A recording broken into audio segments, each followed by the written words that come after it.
Сайн байцгаана уу та бүхэнд олон улсын амьдралд болсон үйл явдлыг томилог хүргэе. Ираны зүгээс Ормосын хоолойг хахаар болсон байна. За тэдний мэдэгдэж байгаагаар энэхүү хоолоогоор 1 литр газрын тос нэвтрүүлэхгүй гэсэн мэдэгдлийг хэлсэн байна.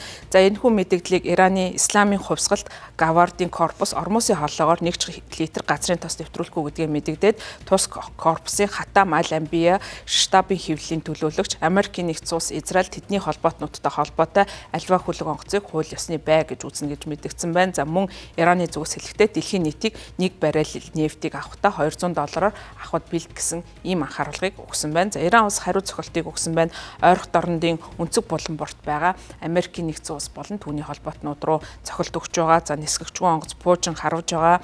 За мөн дэлхийн газрын тосны нийлүүлэлтийн 5.1 орчимд дамжин өнгөрдөг Ормосын хоолой хаагдсан. За мөн Персийн булангийн зарим орнуудын үйлдвэрлэл буурсан цаашдаа нийлүүлэлт тасалдах магадлалыг бий болгож байгаа. За үүнээс болоод улс орнууд ихээхэн болгоомжилж байгаа гэдэг нь харагдаж байгаа юм. За энэхүү давталгааны үйл ажиллагаа 2 дугаар сарын 28-нд эхэлсэн ч гэсэн цаашдаа намжих шинж ажиглагдахгүй байгаа. За дайны үргэлжлэх хугацаа цаашдаа улам удаан хугацаанд үргэлжилж магадгүй гэсэн ийм санаа зовнил улс орнуудын дунд байгаа учраас энэхүү байдал нь тодорхойгүй байдлыг дэлхийн эдийн засагт бий болгож газрын тосны үнийг огцон өсгөж байгаа юм.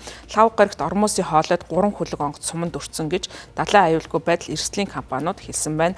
За үүнд Оманоос хойд зүгт 18 км-т Тайландын далбайтай ачааны хөлөг онгоц халдлагт өртсөн байна. За Иракийн Аль-Пав бомбдод Кувейт, Катар, Арабын нэгдсэн Эмират улс, Сауди Араб зэрэг улсууд Ираны пуужин нисгэгчгүй онгоцнуудыг илрүүлсэн. За мөн 2 гадаадын газрын тосны танкер халдлагт өртсөн гэсэн ийм мэдээллийг өгсөн байна. За мөн лав гарагт Ормосын хоолойд худалдааны 3 хөлөг онгоц үл мэдэгдэх суманд өртсөн гэсэн мэдээлэл ирсээр байна.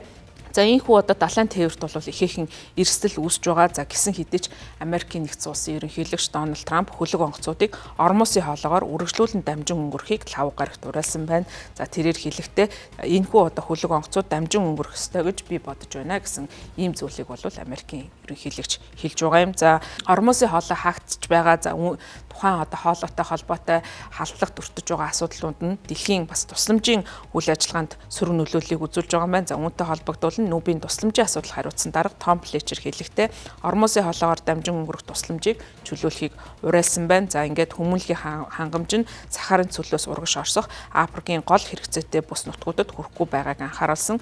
За бид бүх талуудыг хүмүүнлэгийн тээвэрлэлээр эдгээр замууд за тэр дундаа Ормосын хоолойг аюулгүй байлгахыг уриалж байна. За ингэснээр бид хамгийн хэрэгцээтэй хүмүүст хаанч одоо хүрч чадах боломжтой болно. За одоогийн байдлаар бид маш ноцтой нөхцөл байдал байгаа гэсэн ийм мэдээллийг өгч байгаа юм байна. За дэлхийн удирдагчид төр дотроо 7-гийн бүлэг Европын орны гишүүн одоо улсуудын зүгээс дэлхийн эдийн засагт үзүүлж байгаа нөлөөллийн хариуд нь ямар одоо арга хэмжээ авах талаараа хэлэлцэж байгаа юм байна. За Копенгагны их сургуулийн олон улсын харилцааны профессор далайн аюулгүй байдлын мэрэгчлэн Кристиан Бүргер хэлэхдээ за хэрв Ормосын хоолойг дахиад нээхгүй болох юм бол Европ эрчим хүчний хангамжтай холбоотой томоохон хямралт өртнө гэсэн ийм одоо мэдээллийг хийсэн. За тэрээр хэлэхдээ тээвэр одоогоор Ормосын хоолойгоор дамжин өнгөрөх боломжгүй байна гэж Аль Жазира агентлагт хэлээд хэрв ойрын оройдууд одоо энэхүү хоолойгоор дамжин өнгөрөхийг оролдох ёстой гэсэн ийм хүчтэй тохиолнуудыг улс орнуудын зүгээс хэлэхгүй тохиолдолд 7 хоног хэдэн сар үргэлж болшгүй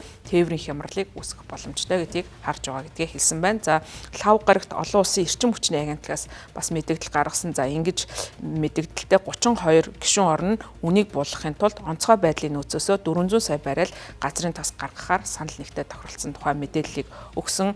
Олон улсын эрчим хүчний агентлагийн мэдээлэлд дурдсанаар нөөцийн хангамжийг гишүүн бүр тохиромжтой хугацаанд олгоно гэдэг ийм мэдээллийг өгөөд за цаашид бол дэлгэрэнгүй мэдээллийг одоогоор хэлээгүй байна. За Германы эдийн засаг эрчим хүчний сайд Катрина Рехе хэлэхдээ тус улс нөөцөөсөө гаргахаар босон гэдгийг мэдгдсэн. За Австри улс мөн онцгой байдлынхаа газрын тосны нөөцийнхөө нэг хэсгийг гаргахаар болсон юм байна. За ингээд үндэсний стратегийн бас хийн нөөцөөсөө гаргаж одоо ашиглах болсноо хэлсэн байна. За үүний зэрэгцээ Японы эдийн засаг худалдаа аж үйлдвэрийн яамнаас хувийн болон үндэсний газрын тосны нөөцөөсөө 80 орчим сая баррел газрын тос гаргана гэж мэдэгдсэн байна. За Японы ерхий сайд Санэ Такачи газрын тосныхоо импортын 70 орчим хувийг Ормосын хоолоогоор авдаг тус улсын хувьд даваа гаргаас эхлэн нөөцөө гаргана гэсэн ийм мэдээллийг өгч байгаа юм.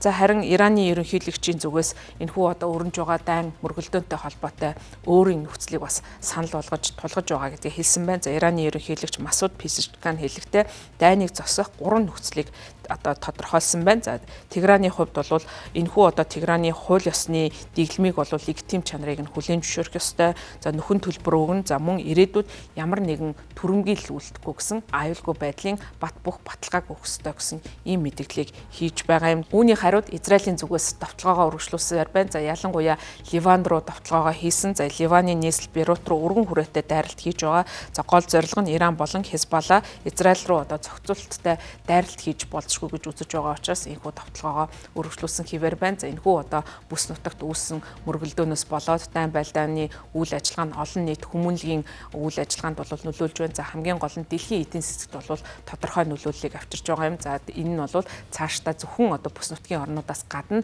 бусад орнуудад бол шууд бас нөлөөллийг үзүүлж байгаа юм. За өөрөөр хэлбэл газрын тосны үн нэмэгдсэнтэй холбогдуулан зарим орнуудад инфляцийг хөөрөгдөх, за мөн газрын тосоос одоо хамааралтай гаднаас одоо импортоор бараа бүтээгдэхүүнээ авдаг улс орнуудын хувьд хүндрэлтэй нөхцөл байдлыг үүсгэж байгаа. За энэ нь бол Европ болон Япон зэрэг зарим орнуудад бол ажиглагдаж байгаа. За тийм учраас эдгээр орнуудын зүгээс өөрийн үндэсний нөөцөө ашиглаж тодорхой хугацаанд бол хямралыг одоо үзүүлэх нөлөөг намжуулах бодлого хэрэгжүүлж байгаа. За гэвч бол энэ нь хэр удаан хугацаанд үргэлжлэх боломжтой гэсэн нь одоогийн байдлаар тодорхойгүй байгаамаа.